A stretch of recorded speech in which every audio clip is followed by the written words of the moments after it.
नमस्कार दोस्तों, आज मैं काशी विद्यापीठ में हूँ वाराणसी में और अपनी फेसबुक मित्र से मिलने आया हूँ। ये हैं यहाँ प्रोफेसर होने वाली हैं, अभी हुई नहीं है, प्रीति जायसवाल। ये प्रीति जायसवाल जी का कविता संग्रह है कांच की गेंद में सपने। तो अब हम लोग बात करेंगे प्रीति जी से। नमस्कार। नमस्ते सर। काशी विद्यापीठ की घंटी बजी। कविता संग्रह के बारे में कुछ बता रही थी, यहाँ से हमने जो है कैमरा निकाल लिया, तो प्लीज़ ये लीजिए और एक दो कविताएं पढ़िए और वहाँ से शुरू करते हैं। सर, आपको किस प्रकार की कविताएं पसंद जो हैं? आपकी पसंदीदा हो। सर, मुझे तो सभी अच्छी लगती वो हैं। ठीक है, तो होती ही है, लेकिन अब इस इंस्टिंक्ट पे, इंट्यूशन पे सामने जो बैठा है उसको देख के कि अच्छा चलो इनको ठीक है ये सर, कविता आप सुनाते बनारस के हैं और इसमें बनारस के बाहर हैं। जी बसर कर रहे हैं, तो अब बनारस को याद रखें, तो बनारस से ही संबंधित एक कविता अपनी सुना रही हूँ। कविता का शीर्षक है बनारस शहर नहीं तासीर है। जब जाओगे अपने शहर, जब जाओगे अपने शहर, अपनी जगह, अपने घर, अपने काम, तब तमाम काम धाम के बीच याद आएगा तुम्हें बनारस। पलकों के बीच तैर जाएगी नाव जो तुम्हें ले आएगी बार बार यहीं। दिनों, महीनों, सालों या जीवन पर्यंत तुम ही जानो। दरअसल बनारस शहर नहीं तासीर है जो बढ़ती है गुज़रते वक्त की रफ्तार से तेज। शुक्रिया। वाह, बहुत बढ़िया। ये घंटी बहुत प्यारी बज रही है। बच्चे खिलवाड़ में से बजा रहे हैं। अच्छा। बजा ले रहे हैं। ओके। तो हम क्या बात कर रहे थे कविताओं से पहले? यही कि मैं कविताएं कैसे लिखना मैंने शुरू किया, मैं बता रही थी आपको। तो मैंने आपको बताया कि मैं जब 6-7 साल की उम्र में थी तो पहली बार मैंने स्लेट पेंसिल चौक से, खड़िया उस समय हम लोग कहते थे, तो उससे मैंने स्लेट पे कविता लिखी थी। फिर उसके बाद मुझे पता चला कि मेरे पास एक दुनिया और है और मुझे उस दुनिया में रहना अच्छा लगने लगा और मैं लिखने लगी।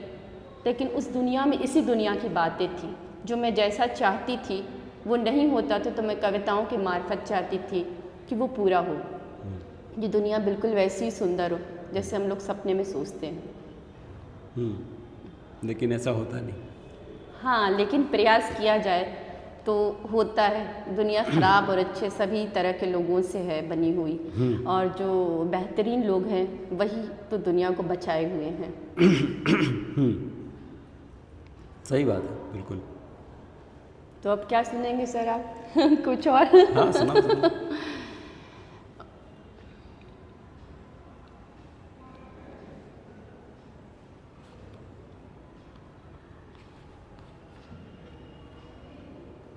मैं सोच रही हूँ क्या अच्छा सुनाया जाए।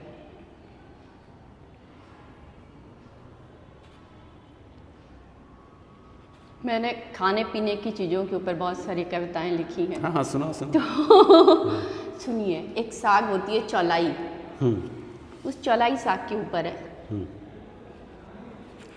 जिसमें कि चौलाई नहीं है।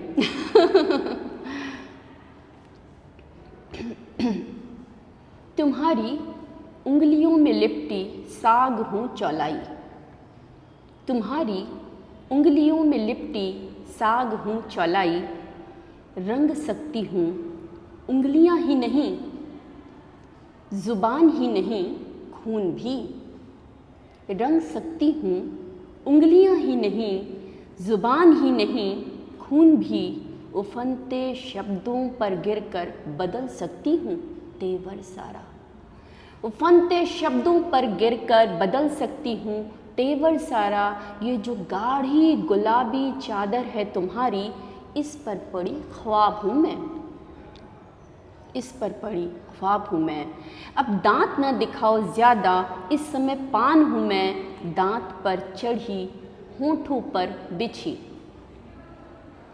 देख लो शक्ल अपनी ज़रा दोबारा, कविता में पड़ी गुलाब हूँ मैं।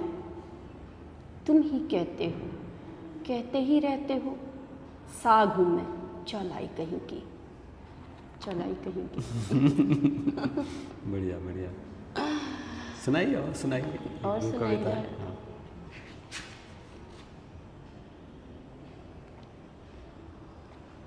और एक चाय के ऊपर, चाय तो पिला नहीं रही हूँ तो कविता में चाय पीजिए, हमें बाहर पिया हाँ, जाएगा ठीक है। अभी। कविता का शीर्षक है एक कप चाय। तुम्हारी मेज़ पर जो ताज़ा तरीन शोध लेख है, उसमें कहीं नहीं हूँ मैं, न मेरा नाम। जब लिखने बैठे थे तुम रात 3:30, अपनी नींद गंवा बनाई थी मैंने एक कप चाय तुम्हारे लिए। एक कप चाय केवल एक पेय नहीं, भागीदारी होती है। एक कप चाय केवल एक पेय नहीं, भागीदारी होती है। ये जो आंकड़े और शब्द सुलझे से सजे से चमक रहे स्क्रीन पर तुम्हारे, इसमें मैं भी हूँ। दर्ज करो इसमें मेरा भी नाम, मेरा भी नाम।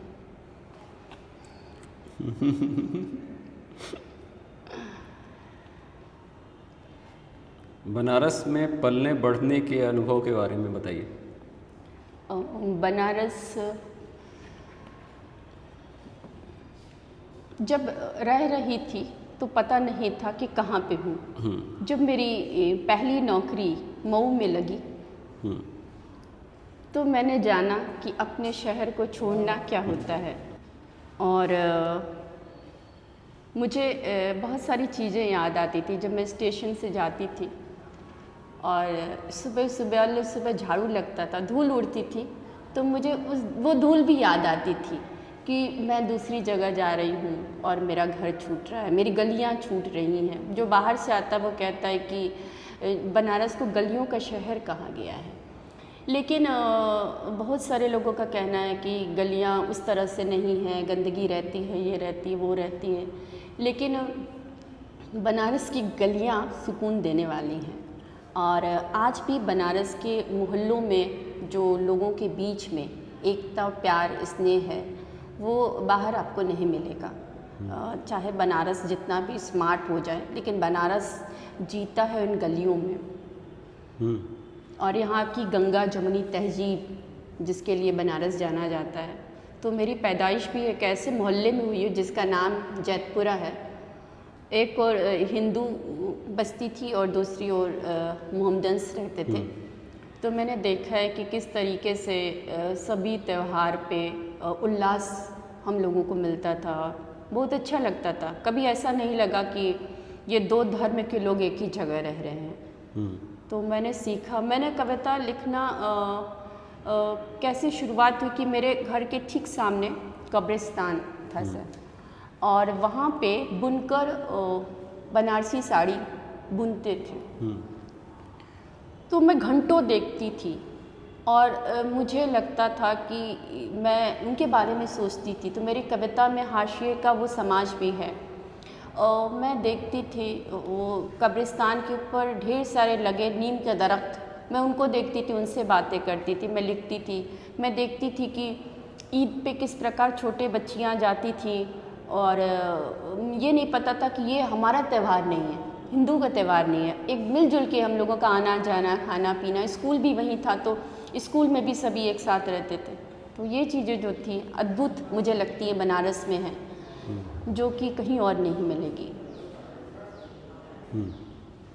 ख़ास तौर पे सर मैं अपने घर को इस तरीके से याद करती हूँ कि जब शब रात होता था तो शब रात पे घर के ठीक सामने बहुत बड़ा सा कब्रिस्तान है आज भी, और वहाँ पे चारों ओर खूब सफाई होती थी, पानी का छिड़काव होता था, और जितनी कब्र होती थी तो लोग उस दिन फातिहा पढ़ने कब्र पे आते थे, और फूलों की चादरों से अपने पूर्वजों को ढका जाता था, चादरें चढ़ाई जाती थी, और बहुत सारी, मुझे तो लगता है कि सभी लोग आते थे और अगरबत्ती ढेर सारी खोजते थे, तो पूरा कब्रिस्तान सुगंध से भर जाता था। लोग कहते हैं कि कब्रिस्तान के सामने घर था तो तुम्हें डर लगता होगा, लेकिन मैं तो मुझे कभी ऐसा नहीं लगा। मुझे वो लगता तो खुशबू से उस दिन कब्रिस्तान नहाया रहता था, और मुझे बहुत अच्छा लगता था। जैसे लगता था कि जैसे कहा जाता है कश्मीर के लिए कि स्वर्ग है, तो मुझे अपने जैतपुरा मोहल्ले में लगता था शब रात की रात में स्वर्ग उतरता है इस जगह। एकदम नया पर्सपेक्टिव। घाट का एक्सपीरियंस बताइए, बनारस की गंगा का एक्सपीरियंस बताइए। सर घाट पे मैं बहुत कम गई हूँ। मतलब मैं सबके साथ जाना और आरती में शरीक होना और उस तरीके से जाना कि आप नदी से बात करें, आप हवा से बात करें, तो वो मेरा नहीं हो पाया है। अभी तक नहीं हो पाया? अभी तक नहीं हो पाया है सर। तो मेरा मन होता है कि मैं अकेले में जाऊं, मैं बातें करूं। मुझे यहाँ का लोलार का कुंड बहुत अच्छा लगता है, मुझे बहुत रहस्यमयी लगता है, और मेरा मन करता है वहाँ पर बैठ के मैं सोचूं, क्योंकि जगह का भी अपना प्रभाव होता है। वहाँ बैठ के आप जो इमेजिनेशन करते हैं तो अपने आप कुछ ऐसे शब्द आएंगे, कुछ ऐसी बातें आएंगी जो कहीं और नहीं हो सकता, बंद कमरे में कोई नहीं लग सकता है उससे। हाँ वो तो है, और इसके लिए तो मैं ट्रैवल करता हूँ। ट्रैवल करने से आज के दिन सर 10 दिन की सचल वर्कशॉप जो है यहाँ पे BHU में प्रोफेसर सदानंद शाही जी हैं, वो चला रहे हैं, और सचल ये यात्रा है कार्यशाला की 10 दिन की। अच्छा। सारनाथ से शुरू हुई है, आज ही मैं उसे अटेंड करके आ रही हूँ। अच्छा। तो इसमें यात्रा ही है, वो जहाँ जहाँ बोध गया जैसे है, यहाँ से जाएंगे लुम्बिनी, जो जो जगह है सब जगह, राजगीर, और यहाँ पे जाके वहाँ पे इनका समूह मिलेगा, वहाँ के लोग जो साहित्यकार हैं, कला प्रेमी हैं, और एक ट्रैवल पूरे इसमें विद्यार्थी भी हैं, कलाकार भी हैं, साहित्यकार भी हैं, विद्वान भी हैं, अलग अलग क्षेत्र के लोग जुड़े हैं। तो अपना आज का अनुभव बताइए उनके साथ के वर्कशॉप का।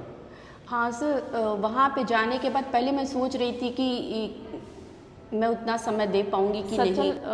कार्यशाला के बारे में कि यहाँ के सभी बनारस से ही नहीं, बाहर से भी बनारस के आसपास के सभी साहित्यकार, संस्कृति प्रेमी, कलाकार, विद्वान जुटे थे, और यहाँ पे एक है तिब्बती यूनिवर्सिटी सारनाथ में, वहीं पे इस कार्यशाला का आरंभ हुआ है, और वहीं पे समापन भी होगा 10 दिन बाद। अच्छा। वहाँ के कुलपति जी आए हुए थे, और लखनऊ में एक संस्थान है जो कि इस कार्यशाला की मदद कर रही है, वहाँ के भी तिब्बती इंस्टीट्यूट से जुड़े हुए लोग इसमें सम्मिलित थे, और भारतीय ज्ञानपीठ पुरस्कार मिला है ज्ञानेंद्रपति जी को, बनारस के बहुत बड़े कवि हैं, और सर का सानिध्य प्राप्त हुआ, आशीर्वाद प्राप्त हुआ, और वहाँ पे गगन गिल जी आई हुई थी, उन्होंने भी अपनी कविताओं का पाठ किया। तो बुद्ध से संबंधित सर ने 3 काव्य संग्रह भी निकाले हैं, साखी पत्रिका निकालते हैं। अच्छा। तो साखी में उन्होंने 3 पुस्तकों के रूप में कविताएं आई हैं, जितनी भी अभी तक बुद्ध से संबंधित कविताएं हैं। और इस यात्रा का उद्देश्य ही है कि जैसा कि कहा गया, शाही सर ने कहा कि हम हर अच्छी चीज़ को लगता है अब एक्सपोर्ट करने लगे हैं, हमें अच्छी क्वालिटी के फल नहीं मिलते क्योंकि हम उसे एक्सपोर्ट करने लगे, तो हम अपने वैल्यूज़ को भी एक्सपोर्ट लग रहा है करने लगे हैं, और हमारी जो खूबसूरती थी, एकता, एक शांति और बंधुत्व, ये सारी चीज़ें अब समाज में ख़त्म हो रही हैं, साहित्य में भी कूच कर रही हैं, यथार्थ हावी हो रहा है और आदर्श ख़त्म होता जा रहा है। तो उन चीज़ों को लेकर बुद्ध ने जिसे शुरू किया, उसी यात्रा को पुनः एक बार शुरू किया गया है, उसका नाम है इस कार्यशाला का चरत भिक्खवते।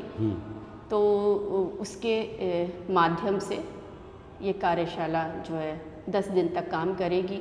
तो आज पहला दिन था? आज पहला दिन सारनाथ में था। अब रवाना हो गई ये टीम बोध गया के लिए। अच्छा। क्योंकि बोध गया में 6 बजे दरवाज़ा वहाँ के कौन थे सर ने बताया कि बोध गया में आपको दर्शन करने को नहीं मिलेगा अंदर, 6 बजे कपाट बंद हो जाता है। तो मैं चाहता हूँ कि आपकी यात्रा जल्दी शुरू हो जाए। आज ही चले जाए, पहुँच आज जाएंगे 11 बजे बस, टूरिस्ट बस अच्छा, जो है उससे सभी लोग एक साथ गए हैं। ओके। 11 साढ़े 11 बज रहा था। हाँ, तो पहुँच जाएंगे जी शाम तक। जी। बनारस में ऐसी बहुत सारी गतिविधियाँ होती रहती हैं जिसको हम फेसबुक पे और फेसबुक के जो दूसरे मित्र हैं उनके जी। पोस्ट में यहाँ वहाँ पढ़ते रहते हैं और मिस करते रहते हैं जी। क्योंकि बहुत दिनों बाद घर आते हैं तो फिर शहर आलसी नहीं बनाता है, घर हमें इत्मीनान देता है। हाँ और हम सब जब घर लौटते हैं तो हम बहुत निश्चिंत हो जाते हैं। हाँ, correct। तो उस निश्चिंतता को हम आलस नहीं कह सकते। हाँ, तो अब ठीक है, अच्छा शब्द इस्तेमाल करना चाहिए जी। तो लेकिन बाहर से तो यही लगता है कि हाँ यहाँ ये प्रोग्राम है, यहाँ ये प्रोग्राम है। जी, यहाँ पे तो एक दिन में लगता है कि बहुत सारे कार्यक्रम हाँ, होते हैं, चाहे वो कला का हो, चाहे संगीत का हो, चाहे साहित्य से संबंधित हो। और अभी तो होता ही रहता है। दिवाली आएगी और दिवाली के बाद से जो है एक से एक कार्यक्रम यहाँ होते रहते हैं। जी। तो और अपनी रुचियों के बारे में बताइए। हाल में सिनेमा कौन सा देखा? उसे सिनेमा देखे तो बहुत समय हो गया। लापता लेडीज़ लास्ट में मैंने देखी थी, लेकिन बहुत गौर से नहीं देखी बहुत टुकड़े टुकड़े में देखी। हाँ, तो उसको फिर से देखना पड़ेगा गौर से। हाँ, घर में देखा जाता तो ऐसे ही होता बाहर जाना हो नहीं पाता। क्योंकि जब तक अंधेरा करके एक बार में फिल्म नहीं देखी जाए तब तक वो जी फिल्म गड़बड़ हो जाती है, फिर जी नहीं देख पाता। जी मतलब फिल्म वर्क ही नहीं करती। फिल्म तभी है जब आप अंधेरे में बैठ के देखें, जी। ये उसकी पहली शर्त है, वरना फिल्म जो है बर्बाद हो गई। जी। कि अब आप देखेंगी तो आप अपने पहली बार नहीं देखेंगी ना, आपको चीज़ें पता होंगी। तो वो वाला जो कनेक्ट होता है अंधेरे में बैठ के देखने का।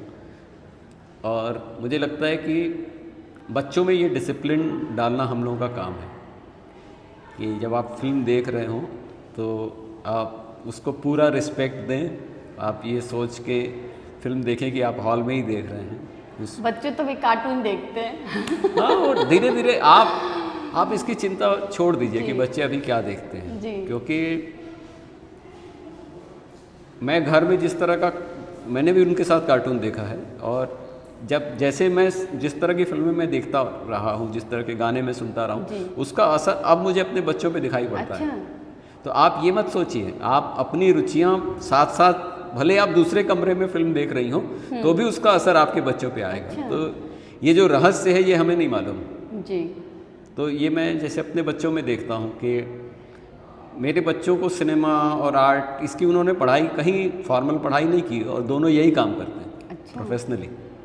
तो उसका सीधा सीधा असर ये था कि हम घर में क्या करते हैं, हम घर में किस तरह के लोग हमारे आते हैं, क्या माहौल हमने देखा है, दिया है। एक्चुअली हमारे अपने जीने की बात है। तो आप बच्चों के लिए नहीं जीना है, आपको अपने लिए जीना है, उसका असर आपके बच्चों में आएगा। आपको बहुत अच्छी चीज़ सुनाती हूँ। जहाँ मैं गई थी वहाँ पे हम लोगों को एक मिल रहा था,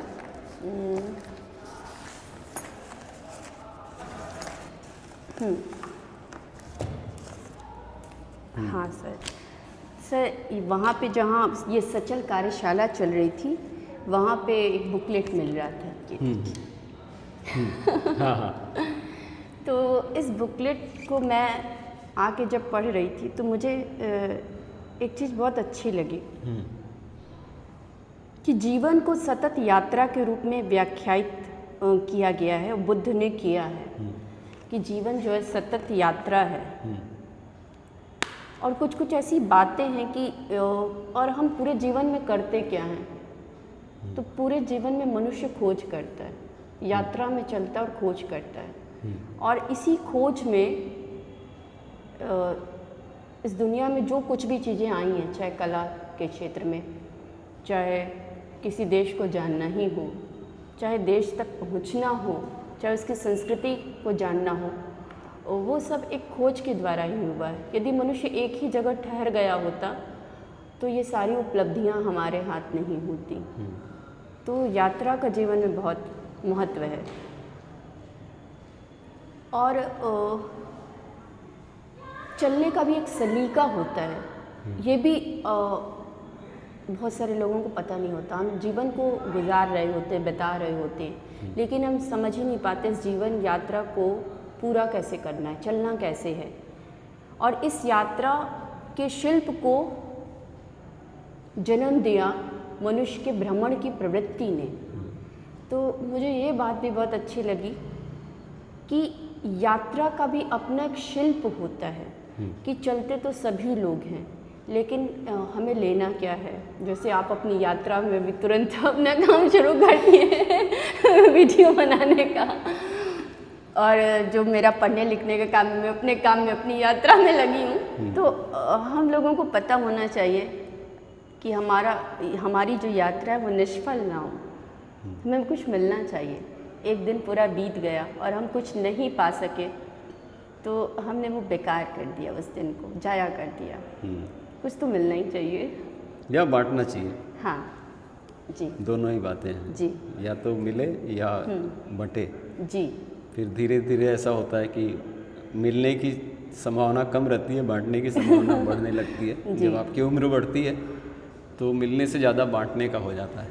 और मैंने कहीं रियलाइज़ किया था, मैं यूरोप में घूम रहा था जब ही, चराइवती अगर हम हर दिन किसी नए बिस्तर पे सोएं और हर दिन किसी अलग जगह पे बीते अलग लोगों के साथ, तो कैसा जीवन होगा। जी, बिल्कुल नए व्यक्ति के साथ आज रात को कहीं सोए, फिर सुबह उठे, फिर यात्रा अगली शुरू हो गई, फिर वहाँ रात हुई, वहाँ फिर आप सो गए। और अगर सारा जीवन हम ऐसे जिए तो जीवन में कोई क्लेश नहीं होगा, क्योंकि सारा क्लेश इकट्ठा करने से ही आता है। जैसे ही आप रुके, आपके जीवन में दुख शुरू हो जाता है। तो अगर आप चलते रहो। अब एक आप जैसे लोगों का चैलेंज ये होगा कि एक रेगुलर जॉब में रहते हुए कैसे इस यात्रा का मनोभाव कैसे मेंटेन रखें। एक तो हमारा प्रोफेशन ऐसा है तो उसमें ठहराव नहीं है, हमें रोज़ चैलेंज मिलता है। हमारी क्लासेस और हमारे स्टूडेंट चैलेंज होते हैं। हम किसी भी चीज़ को, कोई कहानी भले कितनी पुरानी हो, हम उसको कितने नए तरीके से पढ़ा सकते हैं, उसमें नई चीज़ क्या ढूंढ सकते हैं। और आज भी आप देखिए कि जो क्लासिक रचनाएं होती हैं, चाहे फिल्में हों, चाहे कहानी, चाहे कविताएं हों, जब उसे हम पढ़ते या देखते हैं तो हमें उसमें नई चीज़ें मिलती हैं बराबर। और हर बार लगता है कि कुछ अधूरा रह गया, अगली बार फिर देखना चाहिए या फिर इस पे काम करना चाहिए, पढ़ना चाहिए। हाँ, ये तो है, क्योंकि जो गौतम बुद्ध के चराइवती में जो बात है ना, वो भी इसी बात पे है कि अगर बाहर की चीज़ें लगातार बदलती रहें तो जो नहीं बदल रहा है वो आपके केंद्र में आ जाता है। जी, कि आपके जीवन ऊर्जा में, आपके शरीर में, आपके इसमें क्या चीज़ है जो नहीं बदल रही है। उस पर फोकस तभी होगा जब बाहर की सारी चीज़ें बदल रही हो, लगातार बदल रही हो कि चलते रहो।